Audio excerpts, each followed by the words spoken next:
Hello everyone, this is Swati. Welcome to Shreeji classes. Electrochemistry में हम लोगों ने बहुत सारी चीज़ें कर ली थी। आज जो हम बात करेंगे वो इलेक्ट्रोकेमिकल सेल की बात करेंगे।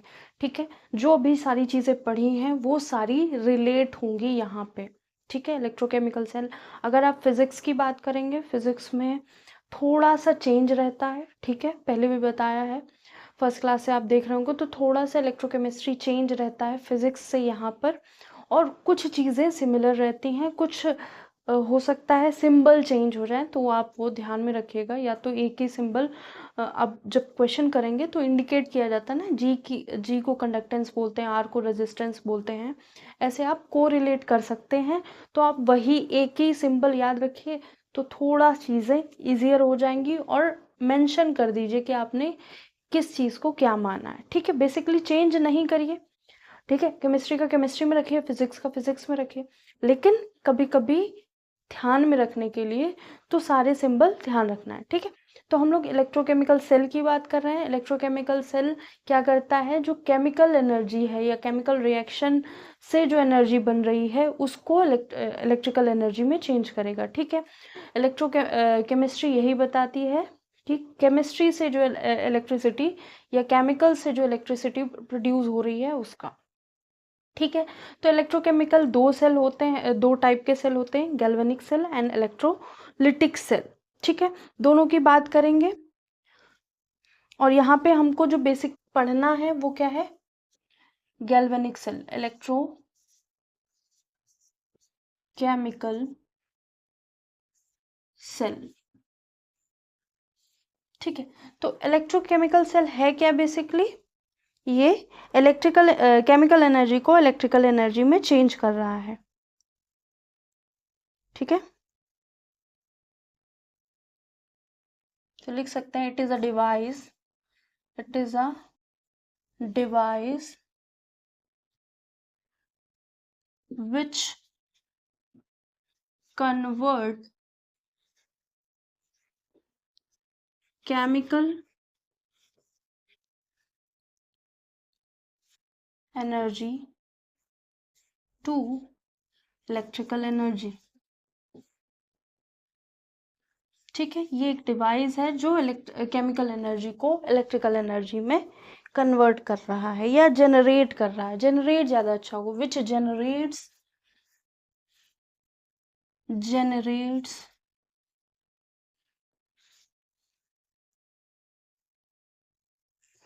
नहीं, डिवाइस विच जनरेट,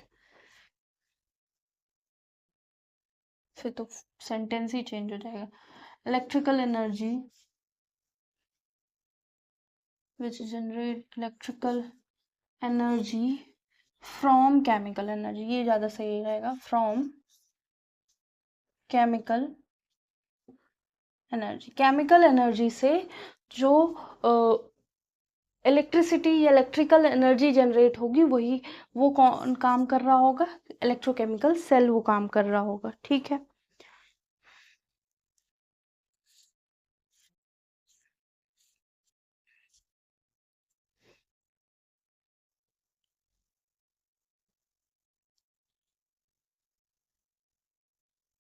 तो जो ये सेल हैं जो इलेक्ट्रिकल एनर्जी प्रोड्यूस कर रहे हैं या जनरेट कर रहे हैं, उनको क्या कहा जाता है, उनको वोल्टेइक सेल कहा जाता है। ठीक है, तो इसको भी लिख लेते हैं,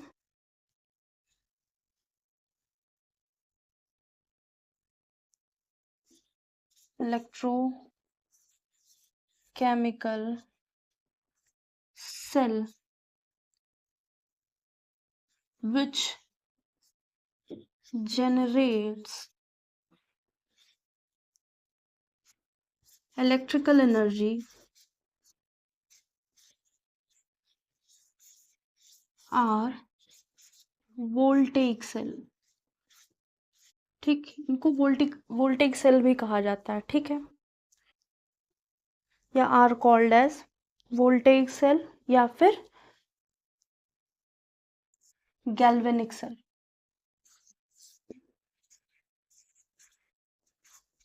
ठीक है, वोल्टेक सेल या गैल्वेनिक सेल कहते हैं इनको।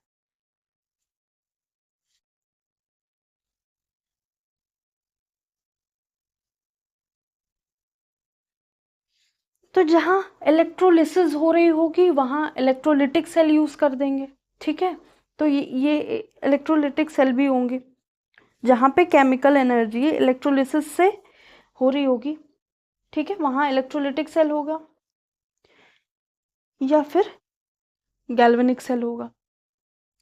तो एक तरह से टाइप ऑफ जो इलेक्ट्रोकेमिकल सेल हो गए वो कितने हो गए, 2 टाइप के इलेक्ट्रोकेमिकल सेल हो गए। तो there are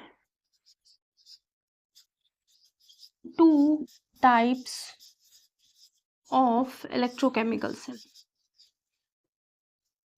2 types of electrochemical cell. पहला गैल्वेनिक सेल, दूसरा इलेक्ट्रोलिटिक सेल, ठीक है। तो जो बेसिक हम यहाँ पे पढ़ेंगे वो गैल्वेनिक सेल ही पढ़ेंगे।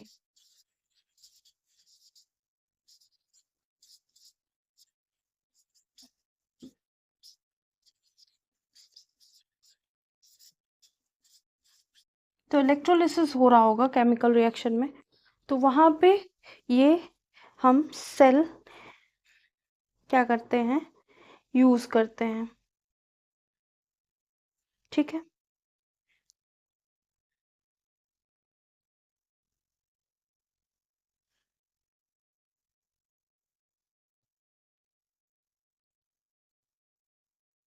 जो केमिकल रिएक्शन शो करते हैं, जनरेट करते हैं, किसके थ्रू, इलेक्ट्रोलिसिस के थ्रू, वो क्या होते हैं, हमारे एग्जाम्पल होते हैं इलेक्ट्रोलिटिक सेल के। दोनों लिख देते हैं, ठीक है, इसको नोट कर लीजिए।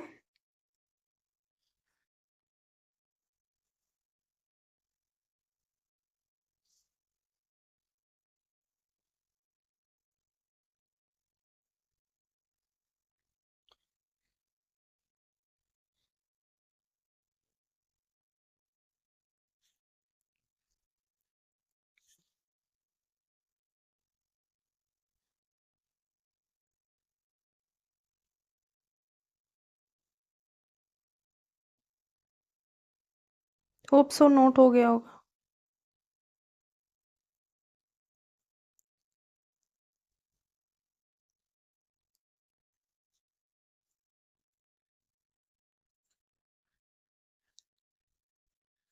तो जो इलेक्ट्रोकेमिकल सेल हैं वो पहला हमारा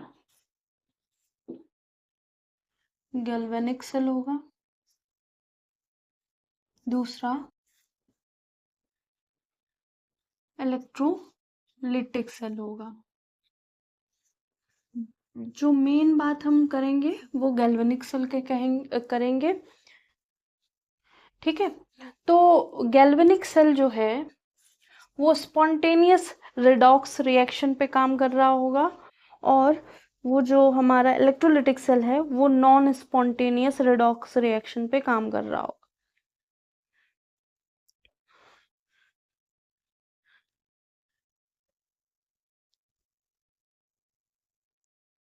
तो इसको लिख सकते हैं डिवाइस, ये एक डिवाइस है, ठीक है, विच ऐसे लिख सकते हैं, एक मिनट, तो यहाँ लिख सकते हैं डिवाइस कन्वर्ट केमिकल एनर्जी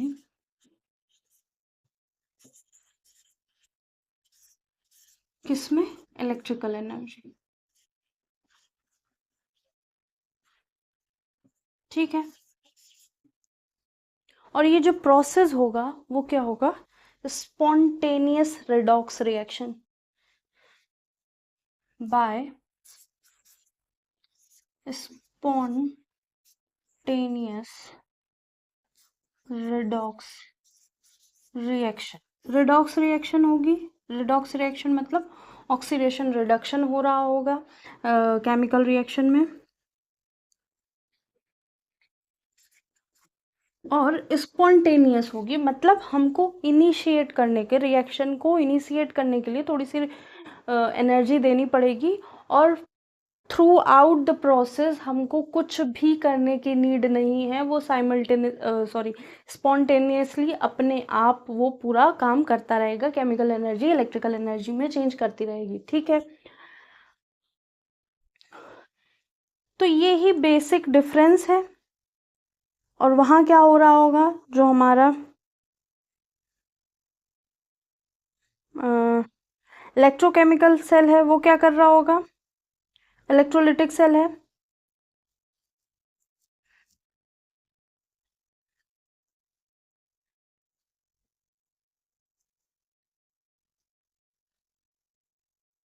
तो यहाँ पे इलेक्ट्रिकल एनर्जी डिराइव्स फ्रॉम या derives a non spontaneous redox reaction. तो ये तो बिल्कुल हमको केमिस्ट्री में करना ही नहीं है। ठीक है, केमिस्ट्री में केवल ये करना है, तो उसके लिए एक दो लाइन लिख सकते हैं हम। It is an electrochemical cell.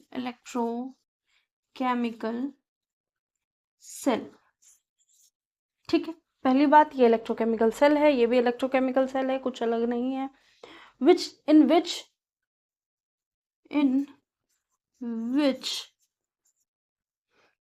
किसमें क्या हो रहा होगा, इलेक्ट्रोकेमिकल या इलेक्ट्रिकल एनर्जी है, इन विच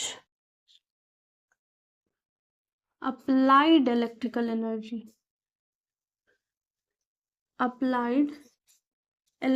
एनर्जी हम इलेक्ट्रिकल एनर्जी अप्लाई करेंगे। ठीक है, जो क्या करेगी, जो डिराइव करेगी a non spontaneous redox reaction, derives non spontaneous redox reaction. ठीक है, यहाँ पे क्या होगा, हमको हर कदम पे कुछ ना कुछ एनर्जी देती रहनी होगी, जिसकी वजह से हमारा रिडॉक्स रिएक्शन हो सके। ठीक है, तो यहाँ पे क्या है, इलेक्ट्रिकल एनर्जी देनी पड़ेगी, अप्लाई करनी पड़ेगी समय समय पे। और यहाँ क्या होगा, एक बार इनिशिएट कर दी रिएक्शन या एक बार रिएक्शन स्टार्ट हो गई तो ऑटोमेटिकली पूरा प्रोसेस होता रहेगा, यहाँ पे नहीं होगा। इसको भी यहाँ लिख सकते हैं, it is an electrochemical cell.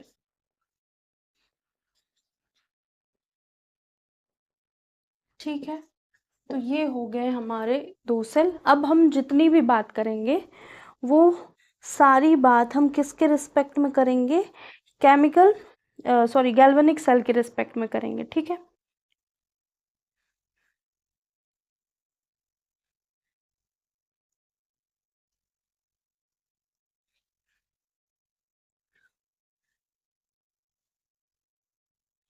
तो ये जो प्रोसेस है फिजिक्स में बताया जाएगा, नहीं तो जहाँ पे इलेक्ट्रोलिसिस या इलेक्ट्रोप्लेटिंग वगैरह बताया जा रहा होगा वहाँ पे ज़्यादा चीज़ें अच्छे से बताई जाएंगी। लेकिन जब ये अभी केमिस्ट्री में नहीं है, तो यहाँ पे भी करंट जनरेट हो रहा है, ये भी क्या है, रिडॉक्स रिएक्शन है, लेकिन कैसी है, नॉन स्पॉन्टेनियस है। करंट फ्लो करेगा यहाँ वायर में। ठीक है, और आयंस होंगे, सॉल्ट ब्रिज होगा, सब होगा। अब इसकी बात करते हैं, ये ज़्यादा इंपॉर्टेंट है। ठीक है, इतना नोट कर लीजिए, रब कर लीजिए, फिर हम गैल्वेनिक सेल की आगे की बातें करते हैं, क्योंकि हमको केवल चीज़ें समझ में आनी चाहिए, वो बात करनी है। ठीक है, जिस तरह से हम बात करेंगे, फ्यूल सेल वगैरह भी होते हैं तो उनकी बातें यहाँ नहीं होगी। तो होप सो नोट कर लिया होगा, इसको रब करते हैं। तो हमको गैल्वेनिक सेल पता है कि इलेक्ट्रोकेमिकल सेल है। ठीक है, यहाँ पे केमिकल एक डिवाइस है जो केमिकल से इलेक्ट्रिकल एनर्जी बनाता है। ये एक डिवाइस है जहाँ पे नॉन स्पॉन्टेनियस रिडॉक्स रिएक्शन हो रही होगी। ठीक है, अब क्या है, यहाँ पे सेल बनाते हैं, यहाँ पे कुछ केमिकल है इनमें। ठीक है, सॉल्वेंट मिक्स है कुछ, और इधर एक रॉड है हमारे पास, एक रॉड इधर है, और इसको हमने यहाँ पे कनेक्ट कर रखा है, ठीक है, यहाँ पे भी कुछ भरा हुआ है और ये बाद में ऐसे ऐसे जुड़ा हुआ है, ठीक है। सब चीजों की बात करेंगे, कौन कौन चीज क्या क्या है, ठीक है। तो पहला क्या है, जो ये पहले जनरल बातें करते हैं, ठीक है। तो क्या है, एनोड जो होगा, यहाँ पे क्या होगा, एक एनोड होगा और एक कैथोड होगा, ठीक है। जो हमारा गैल्वेनिक सेल है वहां पे एक जो रॉड होगी वो एनोड होगी, एक रॉड कैथोड होगी, ठीक है। जो एनोड होगी वो कहाँ होगी, on left side, on left side of cell, ये सेल के लेफ्ट साइड पाई जाएगी, ठीक है। ये कहाँ होगी, on right side of cell. हमारा जो सेल है उसका लेफ्ट यहाँ है, राइट यहाँ है, ठीक है।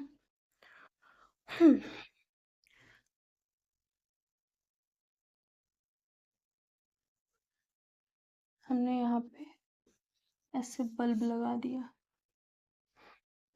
अब क्या है, जो एनोड का साइड है वहां पे ऑक्सीडेशन हो रहा होगा, तो यहाँ पे जो हाफ रिएक्शन हो रही होगी, हाफ रिएक्शन इधर पोर्शन में हो रही होगी, हाफ रिएक्शन इस पोर्शन में हो रही होगी। जब हाफ रिएक्शन इस पोर्शन में हो रही है तो उस हाफ रिएक्शन को इस हाफ रिएक्शन के कनेक्ट करने के लिए सॉल्ट ब्रिज लगा दिया गया, एक वायर कनेक्ट कर दिया गया, ठीक है। तो जो हाफ रिएक्शन हो रही है on left side that is oxidation reaction, ठीक है। तो यहाँ पे ऑक्सीडेशन रिएक्शन विल हैपन, ठीक है। यहाँ पे क्या होगी, ऑक्सीडेशन रिएक्शन हो रही होगी और यहाँ पे रिडक्शन रिएक्शन टेक्स प्लेस। तो इसको भी ऐसे लिख देते हैं,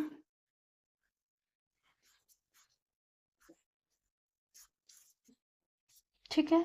तो दो चीजें समझ में आ गई, एनोड जो होगा हमारा लेफ्ट साइड होगा वहां पे ऑक्सीडेशन हो रहा होगा, कैथोड जो होगा हमारे राइट साइड होगा वहां पे रिडक्शन रिएक्शन हो रही होगी, जो भी चीजें होंगी उनके साथ, ठीक है। और जो एनोड होगा वो हमारा नेगेटिव इलेक्ट्रोड होगा, ठीक है, नेगेटिव इलेक्ट्रोड। और जो राइट साइड होगा दैट इज कैथोड, वो पॉजिटिव इलेक्ट्रोड होगा,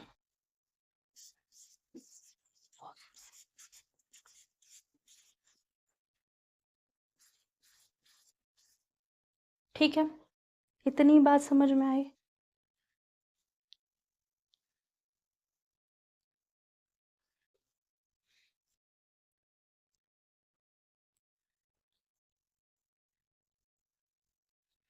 तो अब हम यहाँ क्या कहेंगे कि ये जो प्लेट है लेफ्ट में वो जिंक की ले ली है, जो राइट में है वो कॉपर की प्लेट ले ली है। यहाँ पे सॉल्यूशन पे ZnSO4 है और यहाँ पे सॉल्यूशन पे CuSO4 है, ठीक है।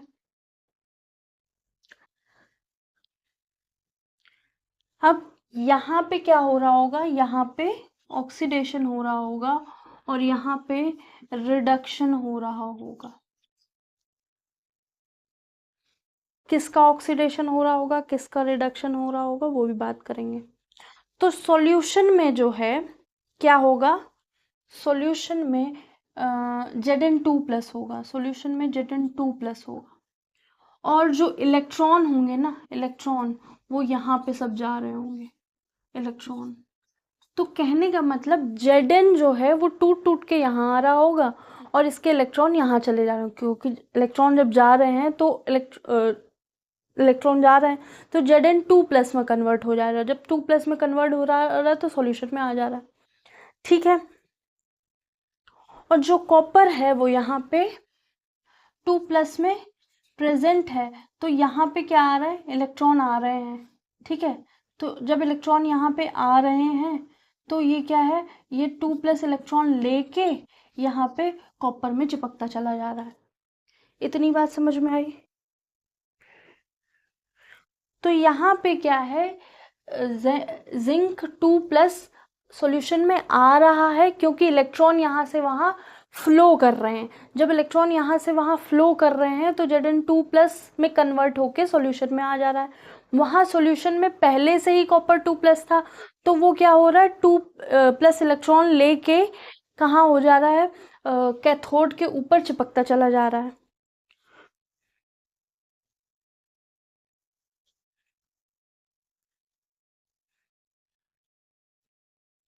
तो यहाँ पे क्या हुआ कि Zn2+ बढ़ता जा रहा था और यहाँ पे क्या था, 2 इलेक्ट्रॉन बढ़ते चले जा रहे थे। तो इस पूरी रिएक्शन को मेंटेन करने के लिए, ठीक है, क्योंकि चार्ज इम्बैलेंस हो रहा था, तो जब चार्ज इम्बैलेंस हो जाएगा तो चार्ज को बैलेंस करना है। तो इम्बैलेंस होते होते हो सकता है रिएक्शन स्टॉप हो जाए, हमारा जो केमिकल एनर्जी इलेक्ट्रिकल एनर्जी में चेंज हो रही है वो ना हो, सॉरी हाँ, केमिकल एनर्जी इलेक्ट्रिकल एनर्जी में चेंज हो रही वो ना हो, वो स्टॉप हो जाए। तो उस सब को रोकने के लिए हम लोगों ने क्या लगाया, सॉल्ट ब्रिज। फिर से बात सुन लेते हैं। जो लेफ्ट साइड होगा वो हमारा एनोड होगा, वो हमने किसका इलेक्ट्रोड ले लिया, जिंक इलेक्ट्रोड लिया है, जिंक रॉड ली है एक। वो क्या कर रही होगी, वो Zn2+ में ज़्यादा स्टेबल है, इसलिए वो इलेक्ट्रॉन छोड़ रहा है, इलेक्ट्रॉन क्या हो रहे हैं, जा रहे हैं, और Zn अपने स्टेबल स्टेट Zn2+ में इजीली आ जा रहा है। कॉपर 2+ में पहले से था, कॉपर 2+ की जगह कॉपर में ज़्यादा स्टेबल है इस जगह।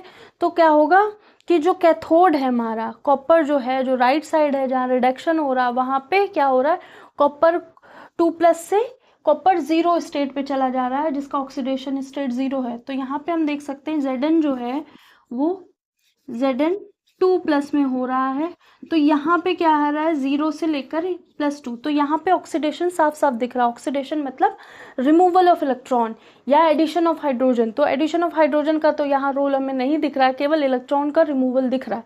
तो रिमूवल ऑफ इलेक्ट्रॉन देखेंगे तो वो क्या है, ऑक्सीडेशन होगा।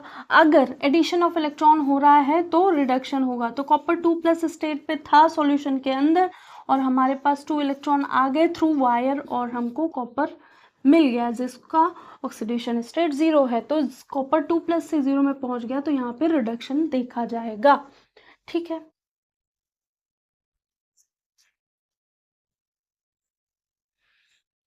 तो अब दो तरह की प्रॉब्लम देखने को मिली। पहली कि चार्ज इम्बैलेंस हो रहा है, और दूसरा जो चार्ज है वो ट्रांसफर जो अगर एक टाइम के बाद स्टॉप हो गया तो क्या करेंगे।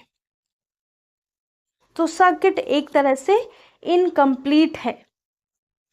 तो इन सब को स्टॉप करने के लिए चार्ज का इम्बैलेंस या फिर जो क्या कह सकते हैं, स्टॉपिंग ऑफ चार्ज ट्रांसफ़र या चार्ज ट्रांसफ़र का स्टॉप होना, इन सबको रोकने के लिए हम लोगों ने सॉल्ट ब्रिज लिया, ठीक है। तो यहाँ पे क्या हो गया, एक सॉल्ट ब्रिज है और उस सॉल्ट ब्रिज में क्या होगा, लिख लेते हैं यहाँ पे। इतना समझ में आ गया, सॉल्ट ब्रिज की बात करेंगे थोड़ी सी, फिर आगे फिर सेल पे आएंगे।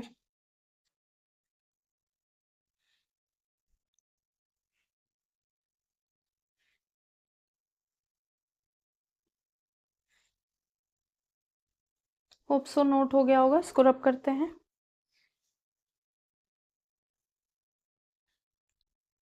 तो जब इस पूरे सर्किट में कोई कनेक्शन नहीं था इस वायर के अलावा, तो केवल इलेक्ट्रॉन जा रहे थे यहाँ से यहाँ, ठीक है।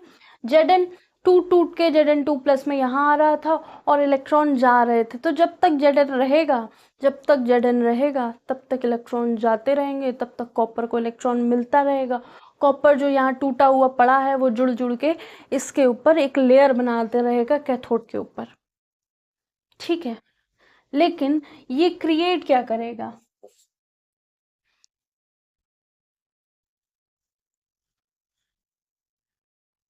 तो जब ऐसा हो रहा होगा तो क्या हो रहा होगा?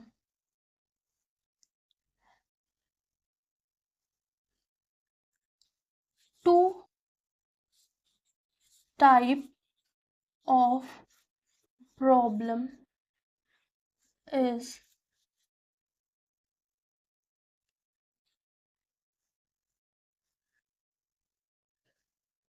फाउंड।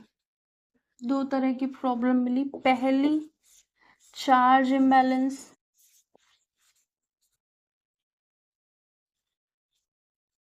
सेकंड जो हमको प्रॉब्लम मिली वो क्या है कि जो चार्ज ट्रांसफर स्टॉप हो जाएगा तब क्या होगा?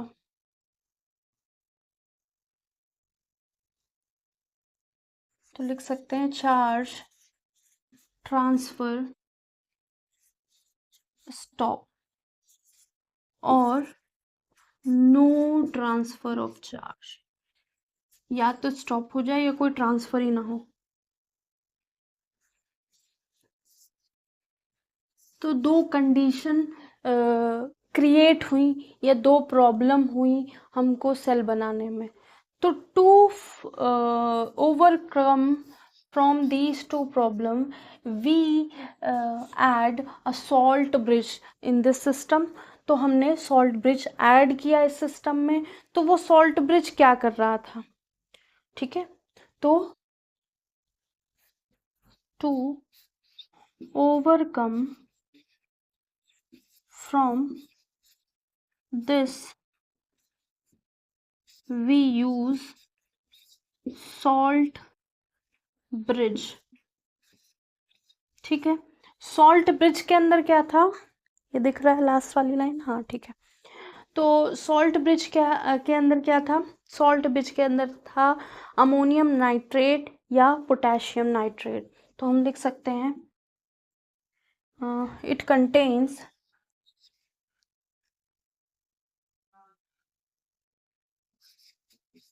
कंटेन्स NH4 NO3 और KNO3। तो इसके पास या तो अमोनियम नाइट्रेट होगा या फिर KNO3 होगा, पोटेशियम नाइट्रेट।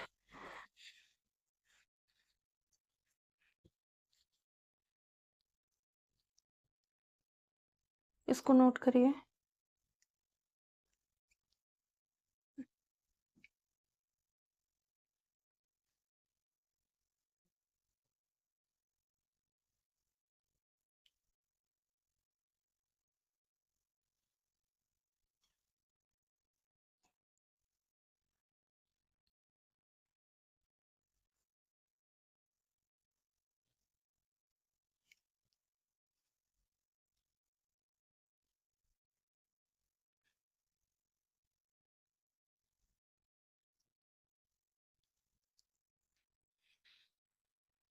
तो होप सो चीज़ें अभी तक क्लियर होंगी, कोई भी डाउट नहीं होगा।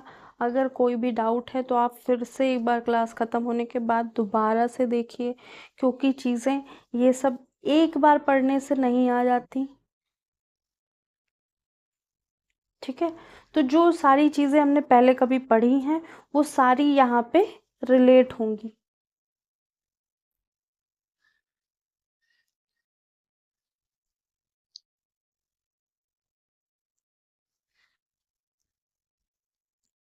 ठीक है, इसको रब करते हैं। सॉल्ट ब्रिज हमने इंट्रोड्यूस किया है तो वो भी लिख लेते हैं कि now salt bridge is introduce and after introduction of salt bridge तो लिख सकते हैं by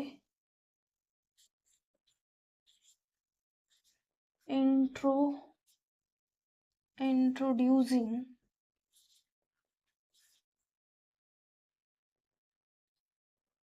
the salt bridge in the cell। तो salt bridge क्या है? ये है यहाँ पे KNO3 या अमोनियम नाइट्रेट भर दिया गया है। तो by introducing the salt bridge in the cell, तो पहली चीज क्या होगी, रिएक्शन इज बैलेंस्ड, ठीक है। या after introducing the salt bridge in the cell, एक मिनट।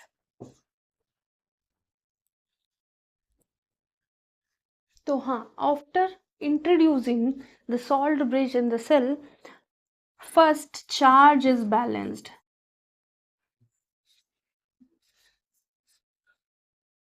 और सर्किट भी कंप्लीट नहीं हुआ था। थर्ड 2-3 प्रॉब्लम हुई थी, ठीक है। सर्किट इज कंप्लीटेड, ठीक है, लिख सकते हैं।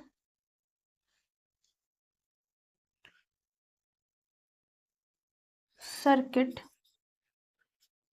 Is completed, and third thing जो हमने क्या थी कि जो रिएक्शन है वो अब स्टॉप नहीं होगी। तो क्या लिख सकते हैं यहाँ पे, लिख सकते हैं कि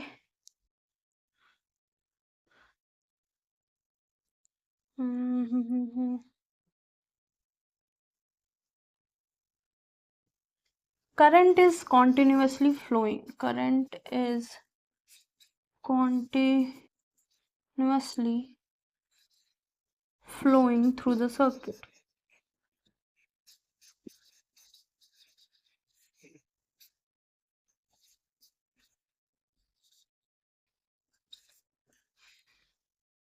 तो ये सॉल्ट ब्रिज का काम था। सॉल्ट ब्रिज चार्ज जो इम्बैलेंस हुआ था उसको स्टॉप कर रहा था, जो एक्सचेंज ऑफ चार्ज है उसको सॉल्व कर रहा था, ठीक है।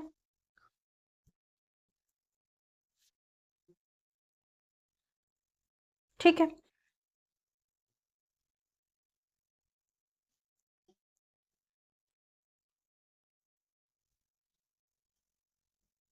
तो जब ये मेटल रॉड डिप करी गई सॉल्यूशन में कॉपर या जिंक की, तो यहाँ पे क्या हुआ, जो मेटल रॉड अपने एक्वस सॉल्यूशन में डिप करी गई तो क्या हुआ, वहाँ पे पोटेंशियल डिफरेंस क्रिएट हुआ, ठीक है, जनरेट हुआ, पोटेंशियल डिफरेंस जनरेट हुआ at the interface of metal and solution. जो ये पोर्शन है ना यहाँ, ये जहाँ पे सॉल्यूशन और मेटल का कनेक्शन हो रहा है या सॉल्यूशन और मेटल एक दूसरे से मिल रहे हैं, ये एक तरह से इंटरफेस बनाता है मेटल और सॉल्यूशन के बीच। ये जो इंटरफेस है यहाँ पे क्या होगा, पोटेंशियल डिफरेंस क्रिएट होगा या प्रोड्यूस होगा।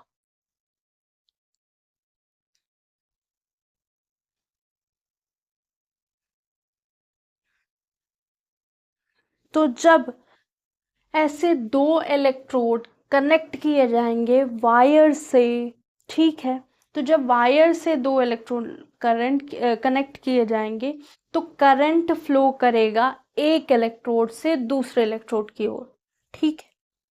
When two electrode dipped in its aqueous solution, ठीक है, and connected with wire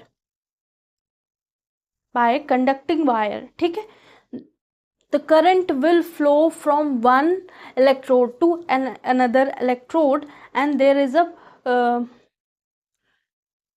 potential difference created between the interface of metal and aqueous solution of metal, ठीक है। फिर से बोल देते हैं कि जो metal and its aqueous solution form a interface.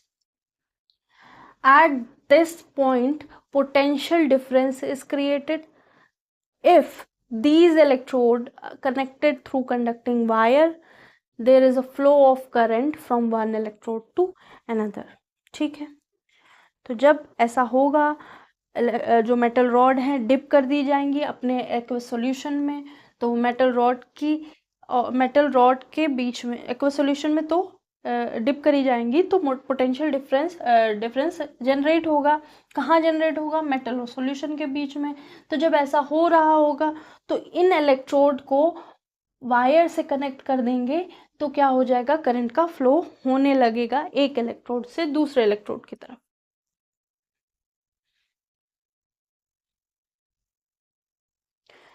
तो अगर कॉन्टिन्यूअस प्रोडक्शन ऑफ करंट चाहिए हमको इस सर्किट के थ्रू, तो दो कंडीशन फुलफिल होनी चाहिए। पहली कंडीशन क्या है कि चार्ज इम्बैलेंस नहीं होना चाहिए। दूसरी कंडीशन है कि कॉन्टिन्यूअसली रिएक्शन होनी चाहिए और circuit will be completed. Third, पहली तो यही है कि चार्ज इम्बैलेंस नहीं होना चाहिए और should not be there. Charge imbalance should not be there मतलब चार्ज होना ही नहीं चाहिए। वहाँ पे चार्ज इम्बैलेंस होना ही नहीं चाहिए, चार्ज तो होना चाहिए। ठीक है, जब चार्ज इम्बैलेंस नहीं होना चाहिए, दूसरी चीज़ सर्किट कंप्लीट होना चाहिए। तो वो सब काम कौन कर रहा है? हमारा सॉल्ट ब्रिज। वायर, केवल वायर कनेक्ट करने से तो सर्किट कंप्लीट नहीं हो रहा है, तो हमने सॉल्ट ब्रिज किया। तो ये पूरी चीज़ें लिखेंगे, आप इसको नोट कर लीजिए।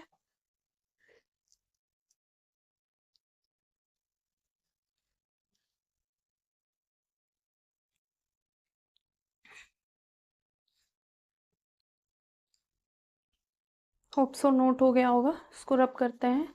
3 पॉइंट और हैं, वो लिखने हैं। फर्स्ट पॉइंट है, when a metal rod is dipped into its solution, ठीक है, जैसे ही मेटल रॉड अपने सॉल्यूशन में डिप करी गई तो क्या होगा? आप पोटेंशियल, एक पोटेंशियल डिफरेंस मिलेगा वहां पे। ठीक है, a potential difference is generated. तो वहां पे क्या होगा? पोटेंशियल डिफरेंस जनरेट होगा। कहाँ पे? At the interface. कहाँ पे? इंटरफेस पे। इंटरफेस क्या है? ऑफ मेटल और सॉल्यूशन के बीच में। Interface of metal and it's aqueous solution. ठीक है, एक्वस मतलब पानी मिला हुआ उसका सॉल्यूशन, मतलब वहां पे वाटर के भी मॉलिक्यूल्स होंगे। ठीक है, ये हमारा फर्स्ट पॉइंट था। सेकंड पॉइंट लिखते हैं,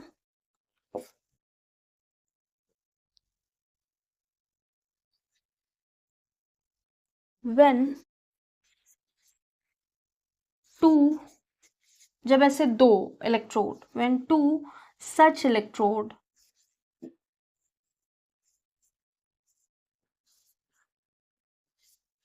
जब ऐसे दो इलेक्ट्रोड्स जो हैं कनेक्ट कर दिए जाएंगे, are connected by conducting wire,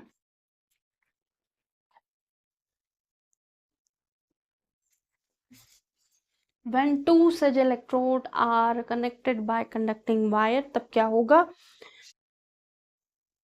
current flow from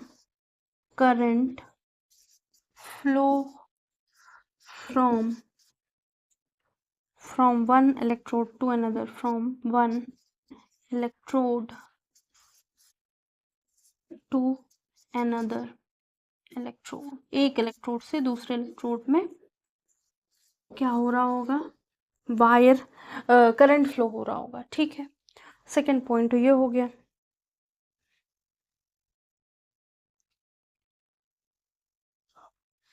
और थर्ड हमारी नीड क्या थी? ये जो हो रहा है प्रोसेस, ये कॉन्टिन्यूसली होता रहे।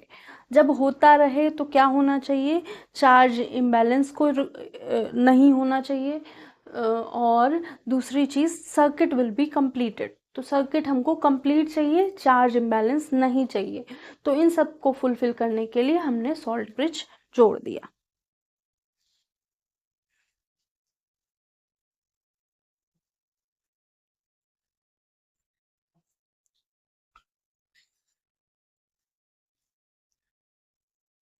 So for continuous production of current, जो continuous production हमें चाहिए करंट का, so for continuous production of current we need first क्या था, हमको एक चार्ज इम्बैलेंस नहीं होना चाहिए, तो लिख सकते we need first charge imbalance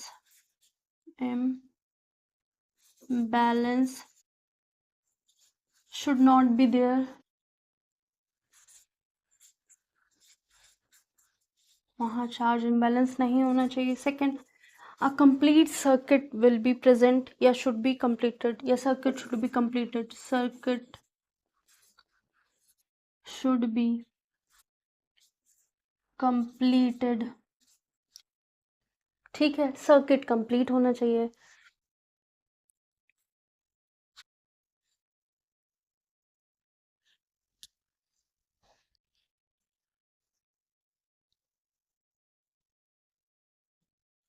तो यहाँ लिख सकते हैं to meet these condition,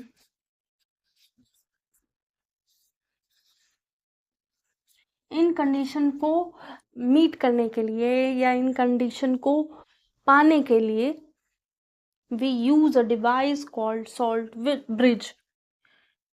We use a device that salt bridge. ठीक है, salt bridge हमने यूज किया.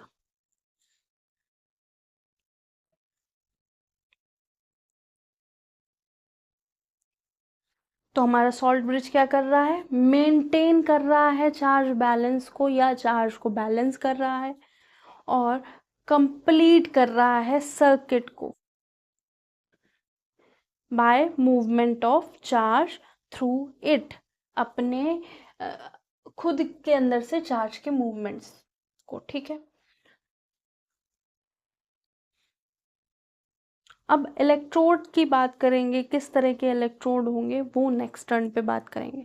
तो सॉल्ट ब्रिज क्या कर रहा है, हमारे चार्ज का बैलेंस को मेंटेन कर रहा है और हमारे सर्किट को कंप्लीट कर रहा है by allowing the movement of charge through it. यहाँ से यहाँ इलेक्ट्रॉन जा रहा है, जितना भी ज़्यादा हो जा रहा है वो यहाँ से यहाँ मेंटेन कर ले रहा है. ठीक है, चार्ज वापस आके, तो इसको नोट कर लीजिए.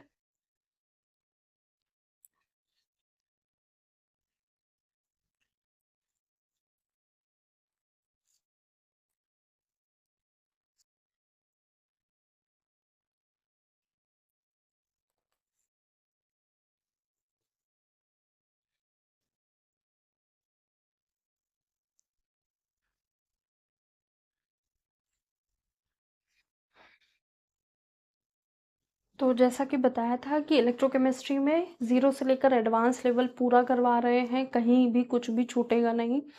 तो इसमें जितने भी टाइप्स के इलेक्ट्रोड के सेल्स होंगे वो सारे करा दिए जाएंगे. ठीक है, उसके बाद सेल इक्वेशन, नर्स इक्वेशन, उसके बाद जो भी चीज़ें हैं वो सारी कराई जाएंगी. तो होप सो क्लास समझ में आ रही होगी. जो भी चीज़ें ऐसी हैं नहीं समझ में आ रही तो आप दोबारा से देखिए, बिल्कुल समझ में आएंगी. और इससे सिंपलेस्ट वे में आई थिंक कहीं नहीं कराया जाता, और जहाँ कराया जाता वो लोग बहुत अच्छे हैं जो इससे भी सिंपलेस्ट वे में करा रहे हैं. ठीक है, तो आज के लिए इतना ही. लाइक एंड सब्सक्राइब कीजिएगा, कमेंट कीजिएगा, शेयर कीजिएगा और सपोर्ट कीजिएगा. रिस्पॉन्स दीजिएगा आपको क्लासेस कैसी लग. ठीक है, सारी क्लासेस की प्लेलिस्ट बनी हुई है, सारे सब्जेक्ट वाइज बनी हुई है. और जो भी चीज़ें जनरल केमिस्ट्री या जनरल फिजिक्स की चल रही हैं वो बहुत इम्पॉर्टेंट हैं. वो ऐसा समझ लीजिए 6 से लेकर 10th तक का पूरा है वहाँ पे. तो वो भी आप देख सकते हैं, अगर आपका बेसिक थोड़ा सा वीक हो तो देख सकते हैं, या रिवीजन के लिए वैसे भी देख सकते हैं. ठीक है, और 11th-12th की क्लासेस जो साइंस वाले बच्चे हैं, टीजीटी पीजीटी के बच्चे हैं या बोर्ड के लिए बच्चे हैं, बोर्ड ओरिएंटेड जो देखना चाहते हैं, वो उनके लिए भी पूरी चीज़ें सफिशिएंट प्रेजेंट है यहाँ पे. और न्यूमेरिकल की क्लासेस तो अब तो संडे को हो ही रही हैं, ठीक है? तो आज के लिए इतना ही। Thank you.